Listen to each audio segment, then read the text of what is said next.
નમસ્તે પ્રેક્ષક મિત્રો, હું ડોક્ટર મીના શાહ સ્વાગત કરું છું આપનું જીવન નિરંતર કાર્યક્રમમાં, જેમાં હું આપને નાની નાની સ્વાસ્થ્ય સભાઓ કરતી રહું છું.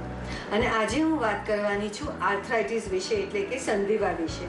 ઘણા બધા લોકોની તમે ફરિયાદ સાંભળી હશે કે આજે મને ઘૂંટણ દુખે છે, આજે મારી આંગળીઓ જકડાઈ ગઈ છે, કે મને ફ્રોઝન શોલ્ડર થઈ ગયું છે, કે મને કમરનો દુખાવો થઈ ગયો છે. આપણે જ્યાં જઈએ ત્યાં એટલીસ્ટ 50-60% લોકો, જુદી જુદી ઉંમરના લોકો, અને ખાસ કરીને જેમ જેમ ઉંમર વધે તેમાંની ફરિયાદ વધતી જાય છે. કારણ કે જે સાંધા છે આપણા, તેને સારું કામ કરે તેના માટે 2-3 વસ્તુની અગત્યતા છે, જે હું આપને સમજાવવાનું છું. કે કોઈ પણ સાંધો હોય તો એમાં મેઇનલી 2 બાજુથી બોન્સ હોય, પછી કોઈ તરફ 2 હોય, કોઈ તરફ 1 હોય, પણ એ બોન્સને જોડતી વસ્તુઓ છે તેમાં તેને કહેવાય કે સાંધો. અને આ સાંધામાં 2 બોન્સ કે 3 બોન્સની વચ્ચે ગાડી જેવું તત્વ હોય છે કે જેથી બોન્સ એકબીજાની સાથે ઘસાય નહીં. અને સાંધાની આજુબાજુ કેપ્સ્યુલ જેવું હોય છે કે જેની અંદર પ્રવાહી હોય છે કે જેથી એમાં એકબીજાની સાથે આમ સુવાળી રીતે મૂવમેન્ટ થઈ શકે.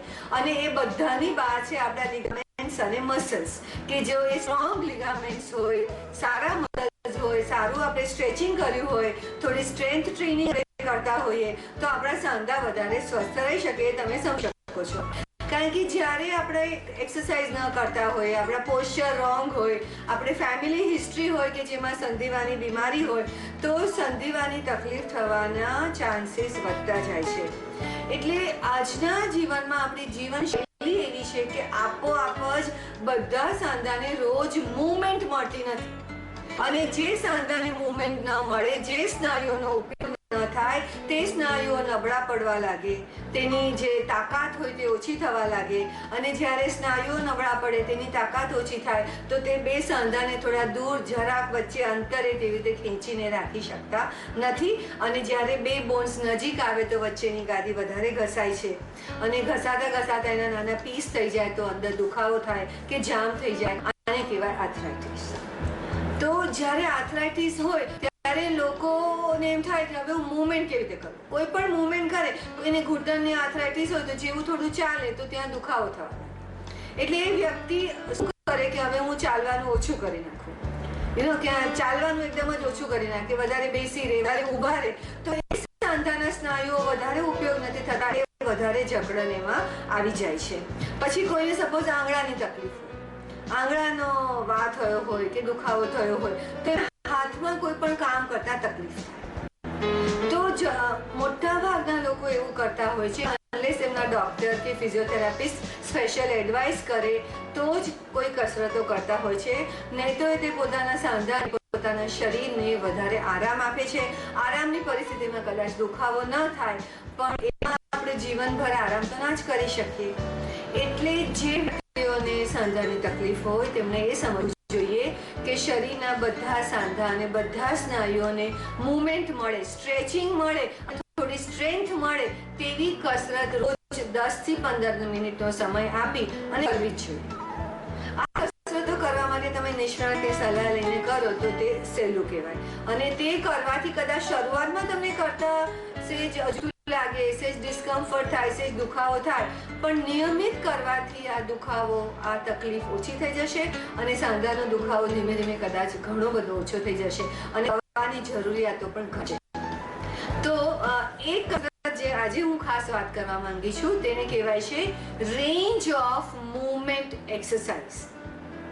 રેન્જ ઓફ મૂવમેન્ટ એક્સરસાઇઝ કે આપણે દરેક સાંધાની કોઈક રેન્જ હોય છે મૂવમેન્ટની, કે એટલું વધારેમાં વધારે વળી શકે અને કઈ દિશામાં કેટલું વધારે વળી શકે. એ દરેક સાંધાને આપણે એની મેક્સિમમ મૂવમેન્ટ સુધી જો નમાવી શકીએ કે ફેરવી શકીએ તો એ કસરત કહેવાય છે રેન્જ ઓફ મૂવમેન્ટ એક્સરસાઇઝ. એક દાખલો આપું કે કોઈને કદાચ આ સાંધાની તકલીફ હોય, તો એની તકલીફ હોય તો પછી એ પોતાની આંગળીને એકદમ જકડીને પકડી રાખે, એને હલાવે જ નહીં.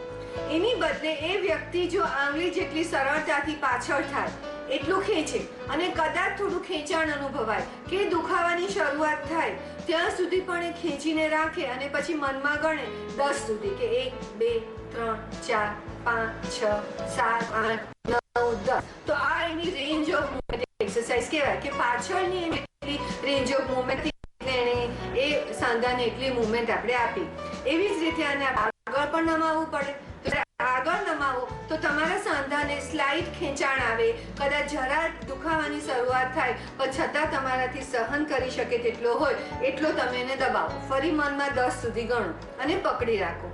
તો તમે આ સાંધાની રેન્જ મૂવમેન્ટ પાછળની તરફ અને આગળની તરફ જો આવી રીતે બધા જ સાંધાઓને આપણે રેન્જ ઓફ મૂવમેન્ટની એક્સરસાઇઝ આપીએ, ખાસ કરીને કે જે સાંધામાં આર્થરાઇટિસ થયો હોય તેને, તો અંદરની જે તકલીફ છે તે ધીમે ધીમે ઓછી થશે, વધશે નહીં.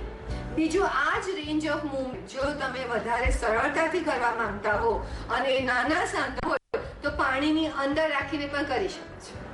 સવાર બપોર સાંજ બધાને ખાવાની ખૂબ ટેવ હોય છે, પણ જો ખાવામાં એ ખાવાનું પૌષ્ટિક હોય તો પણ સોનામાં સુગંધ.